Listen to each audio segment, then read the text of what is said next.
Hello everyone, I am Left, and today I want to help you guys understand the double ban draft format that all of the pro tournaments use now. The VIS Pro League, the Vainglory 8, the Spring Live Finals, they all use the double ban draft format, and it can be confusing for some players. So in this video today, I want to show you all of the different things about the double draft format, or the double ban draft format, and tell you why it's better than the single ban draft format, and all about the strategies that you can use without really going over any specific games or specific hero picks. So without further ado, let me explain to you the double ban draft system. So here on the screen you can see that I've numbered each ban and pick for the double ban system in the draft. The boxes in the top left and right corner are bonus time. Each team gets 1 full minute of bonus time that goes on top of each time that they get per pick, and they can use that however they like and until it runs out, of course. So as you can see, number 1 is the A side team takes a ban. Then the B side team takes a ban, A side picks, B side picks, B side takes another ban, A side takes another ban, B side picks 1, A side picks 2, and then B side picks 1. So that is the order, and now I want to break down each pick and what each pick does, sort of in a strategy sense, and yeah. So the first 2 bans are mostly for overpowered heroes and respect bans. So what I mean by respect bans, if you don't know, is that say you're playing against, you're playing against TSM and your team is very weak against Kestrel. Well, you're going to ban Kestrel because you know that Davinci is really good at Kestrel. So your first ban is a respect ban, usually. Unless you are in a meta where a certain hero is really overpowered, like say it's 1.6 and you want to ban Koshka because she was absolutely god in 1.6. Say it's 1.6, so you ban Koshka in the first phase. So I hope you get what I'm saying here. And the first ban is really just to get what you hate and what's overpowered and what you don't want them to have off of the table. Your first pick, however, is a little bit different.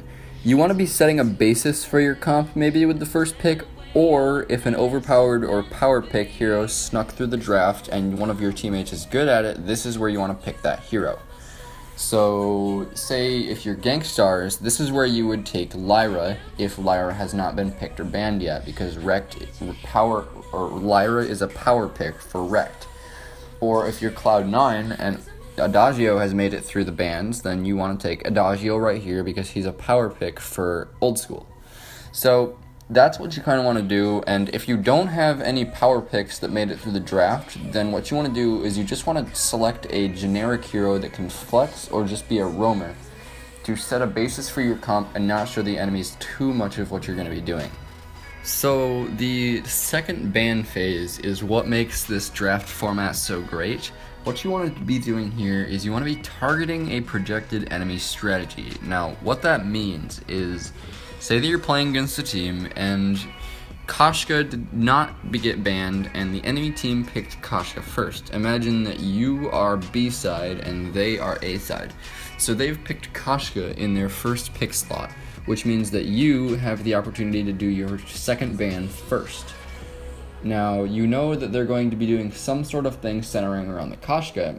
So, say Grumpjaw was not banned, you would want to ban Grumpjaw right now because of his synergy with Koshka as a roamer in the early game jungle.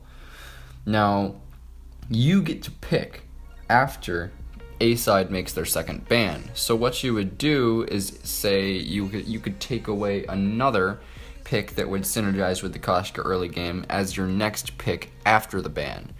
So B side here really gets to put a thorn in the side of what A side is trying to do, and depending on what B side bans, A side can do the same thing to their composition with their ban. So after this, the pick goes to B side and they get to pick once. So let's talk about that. So after the double ban phase, B side gets to pick again, and here what they want to do is they want to pick something that synergizes with what they first picked, but also be taking away something that they think that A side might need for their composition. So you want to get a kind of a balance here, and if you can find something that fits all of those parameters, then that is the perfect pick for right here. But also you could just kind of do a comfort pick, and you can't really show them too much on this pick because A side gets to pick 2 after this, and then you might back yourself into a corner and not have any way to counter the 2 that they pick. So yeah, it's a bit of a double-edged sword. You kind of want to be countering their comp, but not countering their comp, because if you counter them too hard, they will be able to rebound if they picked a flex in their first spot. So you really just want to go for a comfort pick here with this pick and see and try to scope out what A side is doing with their final 2 picks. So these 2 picks right here are their A side's way to basically throw a wrench into your composition. It's their final counter. It's where they want to pull out their surprises if they've been holding on to something. And yeah, basically, if they've drafted well and they haven't allowed you any counter picks, really, then this is where they win the draft.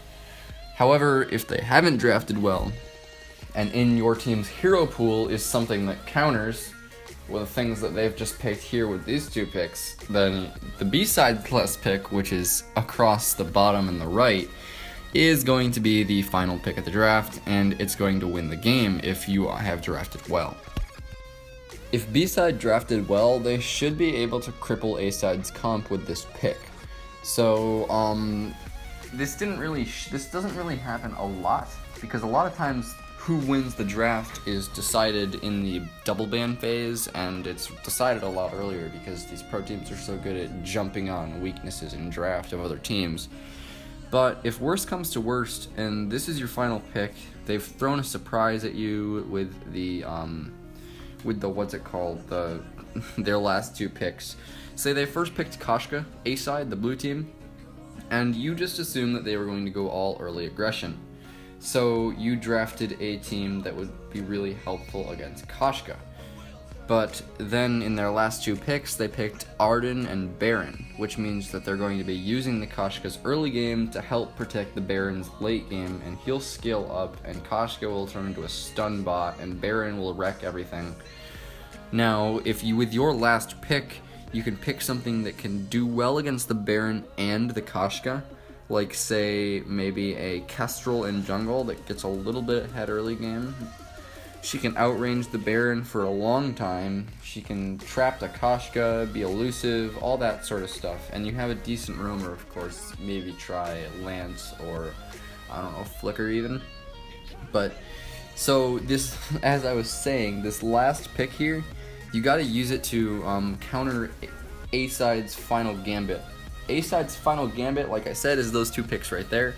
It's where they're going to try to throw all they've got at you. It's where they're going to try to cripple your composition. But as B-side, as a gift for going second, you have the last pick, which means you have the last counter. So if you use this pick well, you can win the draft and then win the game. But if you don't use this pick very well, and the effectiveness with which you can use this pick is kind of decided on how well you draft earlier in the draft. Lots of teams back themselves into corners and hope that this final pick can save them, and then it can't because they drafted terrible at the beginning and they allowed A-side a really good composition and they have nothing to pick against it. So that's really going to be it for today, guys. I hope you all enjoyed this video. I hope you learned something useful about drafting. Go tell all your friends. I'm almost at 5,000 subscribers, which means I promised that I would face reveal to you guys at 5,000 subscribers. So yeah, hit that subscribe button if you want to see my ugly face, and I'll see you all later.